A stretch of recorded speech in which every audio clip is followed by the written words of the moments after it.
देखो 7 पॉइंट क्या है हमारा, measuring and improving the performance. ठीक है, मेजरिंग मतलब क्या है कि इसमें हमने कॉस्ट को मेजर किया कि हमने प्रोडक्शन किया रॉ मटेरियल से, उसको प्रोडक्शन करने से और उसकी इम्प्रूवमेंट करने से हमारे पास जो कॉस्ट है उसकी परफॉर्मेंस क्या है कि हमारा बिजनेस पॉजिटिव वे में जा रही है नेगेटिव वे में। ठीक है, तो हमने फर्स्ट ये फंक्शंस और फर्स्ट क्या पढ़ा था, कॉस्ट के बारे में जाना, सेकंड कॉस्ट को कंट्रोल करना, थर्ड कॉस्ट की रिडक्शन, फोर्थ हमने डिटर्मिनेशन ऑफ सेलिंग प्राइस पढ़ा था, फिफ्थ हमने पढ़ा है कैलकुलेशन ऑफ प्रॉफिट की कैसे कैलकुलेशन करना, फिर गाइड द बिजनेस पॉलिसी की बिजनेस पॉलिसीज को कैसे गाइड किया जाए और कैसे हम इसकी इंप्रूवमेंट कर रहे हैं परफॉर्मेंस में। आई होप आपको फंक्शंस क्लियर होंगे। अब हम इसका नेक्स्ट टॉपिक पढ़ेंगे, कॉस्ट अकाउंटिंग में कैसे कैलकुलेशंस की जाती है। नेक्स्ट टॉपिक है हमारा डिफरेंस, जो हमें कॉस्ट कंट्रोल और कॉस्ट रिडक्शन में बताएगा कि इन दोनों के बीच में क्या डिफरेंस है।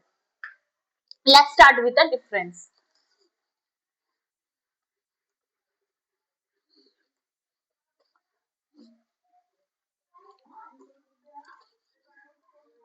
अब हम क्या पढ़ेंगे, difference between cost control, cost and cost reduction. देखो यहां हमने लिया कॉस्ट कंट्रोल, ठीक है, वो कॉस्ट रिडक्शन हो गया,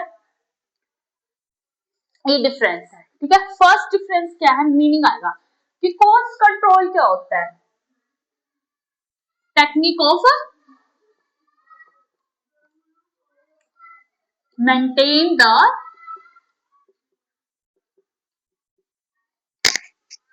कॉस्ट ऑफ प्रोडक्ट। ठीक है, देखो कॉस्ट कंट्रोल क्या है, कॉस्ट कंट्रोल का मतलब क्या होता है कि इसमें हम क्या करते हैं, मेंटेन करते हैं हम अपनी कॉस्ट को, किसकी, प्रोडक्ट की कॉस्ट को। कंट्रोल करना मतलब मेंटेन करना कि इस टाइप से कॉस्ट रखना प्रोडक्ट की जिससे कि वो ज्यादा महंगी भी, एक्सपेंसिव भी ना रहे और वो ज्यादा से ज्यादा सेल हो सके कंपनी में। ठीक है, ये था हमारा technical maintenance of the product of the cost. Second, इसमें क्या किया जाता है, इसमें पर यूनिट कॉस्ट को, per unit cost are reduce. Simply देखो कॉस्ट रिडक्शन हमें क्या बताता है कि इसमें पर यूनिट की देखा जाता है कि एक यूनिट की कॉस्ट कितनी है। अगर फॉर एग्जांपल एक यूनिट की कॉस्ट 10 है तो वो सोचता है कि एक यूनिट की कॉस्ट में 6 रुपीज कर दूं जिससे कि मेरे को क्या हो, प्रॉफिट्स हो। तो पर यूनिट कॉस्ट को रिड्यूस करने की कोशिश करना कि एक ऐसी टेक्निक होती है जिसमें पर यूनिट कॉस्ट को कम किया जाता है। इसमें क्या किया जाता है, इसमें प्रोडक्ट की कॉस्ट को मेंटेन किया जाता है, इसमें पर यूनिट कॉस्ट को कंट्रोल किया जाता है। आई होप आपको फर्स्ट पॉइंट क्लियर हुआ होगा इसका। अब देखो सेकंड डिफरेंस क्या कहलाता है हमें कॉस्ट कंट्रोल का, कि इसमें टोटल कॉस्ट को देखकर किया जाता है कंट्रोल। किसको, पूरी टोटल कॉस्ट को देखते हैं हम इसमें, ओवरऑल कॉस्ट को देखेंगे, फिर देखेंगे कि हमने कितनी कॉस्ट को मेंटेन करके कंट्रोल करके कम करना है। ठीक है, और इसमें पर यूनिट कॉस्ट देखते हैं हम कि एक यूनिट की कितनी कॉस्ट है उसके अकॉर्डिंग करते हैं। ठीक है, ये हमारा सेकंड पॉइंट है दोनों का। ठीक है, थर्ड पॉइंट हमें क्या बोलता है डिफरेंस का, नॉट गारंटीड। ठीक है, और ये गारंटीड होती है। देखो ये पॉइंट हमें सिंपली बता रहा है कि किसी भी प्रोडक्ट की कॉस्ट कंट्रोल होना कोई गारंटी नहीं है, जरूरी नहीं कि वो कंट्रोल ही होगी, बट लेकिन पर यूनिट कॉस्ट को हम गारंटी कम कर सकते हैं, वो हमारे हाथ में, हम चाहे तो जब मर्जी उसको कम कर सकते हैं। बट है कि जब वो प्रोडक्ट बन जाता है, प्रोडक्शन हो जाती है, मैन्युफैक्चरिंग व्यू में आ जाता है, तो उसकी कॉस्ट को कम करने पर कोई गारंटी नहीं दी जाएगी। ये होता है हमारा कॉस्ट कंट्रोल। फोर्थ पॉइंट हमें क्या बोलता है इसमें, ये टेम्परेरी होता है,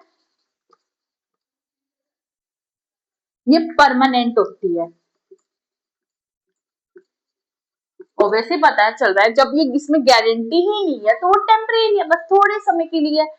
ये इसमें जब गारंटीड है तो ये परमानेंट भी हो सकता है कि हर बार से कॉस्ट हमारी यूनिट की 60 रुपीज रहेगी और उससे ज्यादा बढ़ ही नहीं सकती। ठीक है, अभी तक हमने 4 पॉइंट्स पढ़े डिफरेंस है। फर्स्ट क्या पढ़ा, कॉस्ट कंट्रोल का मीनिंग, जो हमें बताता है कि इसमें हम कॉस्ट मेंटेन करते हैं। सेकंड पॉइंट क्या था इसमें कि टोटल कॉस्ट पर लगती है ये। थर्ड क्या बोलता है कि इसमें कोई गारंटी नहीं होती, और फोर्थ ये टेम्परेरी होता है। इसमें हमने क्या बोला कि इसमें कॉस्ट पर यूनिट पर होती है, इसमें पर यूनिट के अकॉर्डिंग कॉस्ट को कैलकुलेट किया जाता है, गारंटेड होती है और ये परमानेंट भी हो सकती है। आई होप आपको ये 4 पॉइंट्स क्लियर होंगे। अब हम इसके नेक्स्ट पॉइंट्स पढ़ेंगे। 1 सेकेंड गाइस।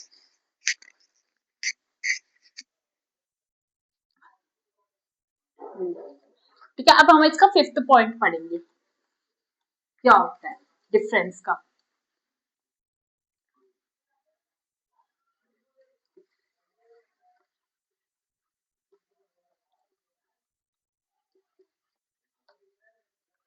ठीक है, ये कॉस्ट कंट्रोल का मीनिंग जा रहा है, ये कॉस्ट रिडक्शन का।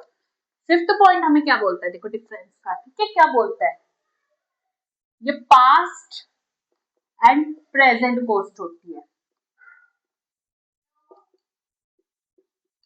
ठीक है, ये फ्यूचर पर होती है। देखो सिंपली बता रहा है हमें कि जो हमारी कॉस्ट कंट्रोल होते हैं वो हम पास्ट और प्रेजेंट वाली कॉस्ट पे ही कर सकते हैं, उसका फ्यूचर से लेना देना नहीं होता, क्योंकि हमें बताई गई टेम्परेरी होते हैं थोड़े समय के लिए। ये हमारे फ्यूचर पे भी डिपेंड करते हैं, क्योंकि ये परमानेंट होते हैं, हम इसको फ्यूचर में भी यूज कर सकते हैं जैसे मर्जी चाहे। ठीक है, 6th पॉइंट हमें क्या बोलता है, द प्री डिटरमाइंड टारगेट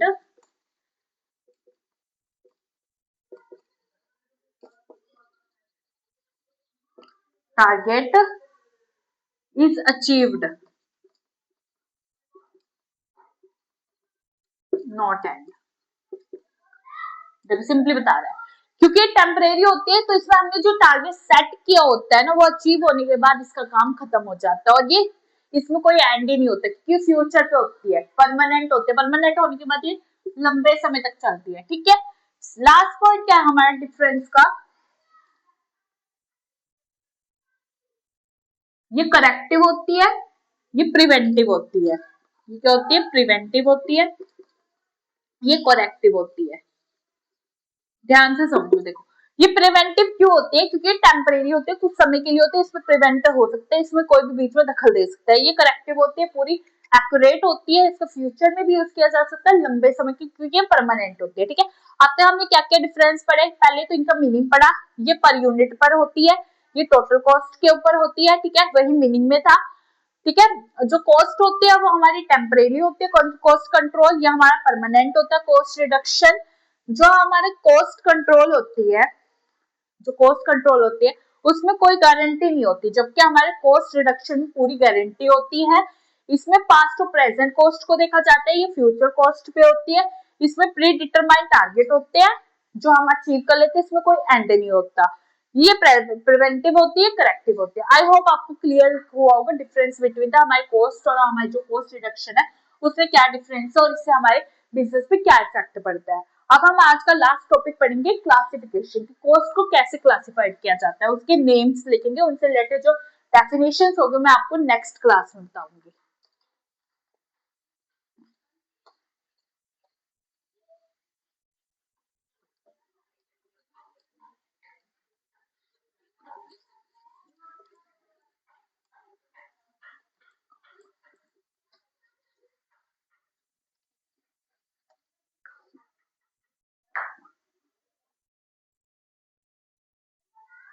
देखो basis of classification of cost,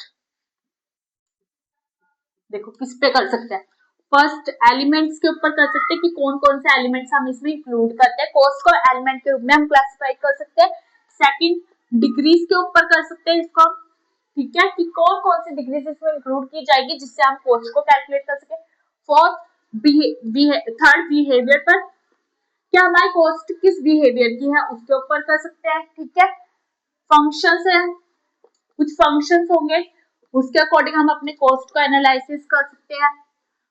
control, control का यूज करके हम अपने कॉस्ट को एनालाइज कर सकते हैं। ठीक है, डिसीजंस लेके हम अपनी कॉस्ट को देख सकते हैं कि हमने किस डिसीजंस के अकॉर्डिंग अपनी कॉस्ट को इलेबरेट किया है। और कुछ डिग्रीज ऑफ प्रोडक्ट कि डिफरेंट टाइप ऑफ प्रोडक्ट्स की डिग्री को देख सकते कर सकते हैं। देखो सिंपली देखो, ये हमारे 7 पॉइंट्स है। फर्स्ट क्या है कि एलिमेंट्स, कि कुछ ऐसे एलिमेंट्स है उसका यूज करके हम अपनी कॉस्ट को डिटरमाइन, मतलब उनको क्लासिफाइड कर सकते हैं डिफरेंट डिफरेंट पार्ट्स में। ठीक है, कुछ ऐसे डिग्रीज देखे होंगे हमें कि उन डिग्रीज का यूज करके हमें पता चले कि इस डिग्री की कॉस्ट है। बिहेवियर की, कुछ प्रोडक्ट्स का बिहेवियर होता है, जो बिहेवियर होता है उसका इफेक्ट पड़ता है हमारे बिजनेस की कॉस्ट पे। कुछ कंट्रोल्स में, कुछ ऐसे कंट्रोल्स बना रखे होंगे, कुछ ऐसे रूल्स बना रखे होंगे कंपनी गवर्नमेंट ने, जिसका हमारी कॉस्ट पे इफेक्ट पड़ता है। कुछ ऐसे डिसीजंस भी लिए गए होंगे बिजनेस में जिसका हमारे बिजनेस पे इफेक्ट पड़ता है। या कोई ऐसी डिग्रीज ऑफ प्रोडक्ट है कि प्रोडक्ट को बनाने में जो डिग्रीज का यूज किया उसका इफेक्ट पड़ता है। आई होप आपको ये क्लियर होगा। ये बेसिक ऑफ क्लासिफिकेशन थी, इन पर क्लासिफिकेशन आगे हम इनके बारे में पूरा डिटेल में पढ़ेंगे नेक्स्ट क्लास में कि क्या क्या होता है। आई होप आपको ये सब क्लियर हुआ होगा। Please like share and comment on my section. अगर आपको फिर भी इससे रिलेटेड कोई डाउट तो मुझे कमेंट सेक्शन में पूछा, मैं आपको नेक्स्ट वीडियो में जरूर सोल्यूशन प्रोवाइड करूंगी। Please share my video for your friends और मेरे चैनल को सब्सक्राइब करना मत भूलिए। आई होप मेरी वीडियोस आपके लिए बहुत ज्यादा हेल्पफुल हो। अगर फिर भी आपको कोई डाउट होता है प्लीज मुझे कमेंट सेक्शन में जरूर पूछे। Thank you very much. Take care.